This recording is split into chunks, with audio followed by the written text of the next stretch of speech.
সকালে ঘুম থেকে উঠে একটু হেলদি খাবার, একবারে ঝামেলামুক্ত। পাউডার দুধ নিয়ে নিয়েছি, ডিপ্লোমা গুঁড়ো দুধ, তার সাথে ওটস, একটু গরম পানি, দ্যাটস ইট। এটা ভিজিয়ে 10 মিনিট রাখার পর মা ছেলে খেয়ে নিব, কারণ রাত্রে আজকে খুব হেভি ফুড খাবো আমরা। সো আজকে দুপুরটাও খাবো একবারে হালকা, আর সকালটা তো একবারই স্বাস্থ্যসম্মত খাবার দিয়ে শুরু করে নিলাম। গরম পানিটা ভালো করে ফুটে এসেছে, এখন শুধু এখানে দিব, কোনো রকম সুগার কিন্তু অ্যাড করব না।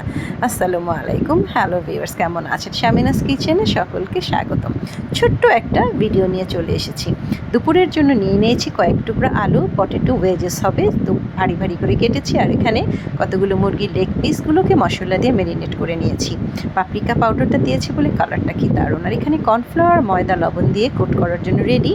মাংসের টুকরোগুলোকে ভালো করে কোট করে নিয়ে এখন আমি এটা রেখে দিব রেস্টে 10 মিনিট, এরপর ভেজে নিচ্ছি। ভাজার পর টমেটো সস দিয়ে দুপুরের খাবারটা কিন্তু কমপ্লিট করে ফেলেছি। কি যে জুসি এবং ক্রিস্পি হয়েছে সেটা না বললেই না। তো যাই হোক, ছেলের কাছ থেকে আমি কমেন্ট পেয়ে গেছি, রিভিউ, যে খুব মজা হয়েছে।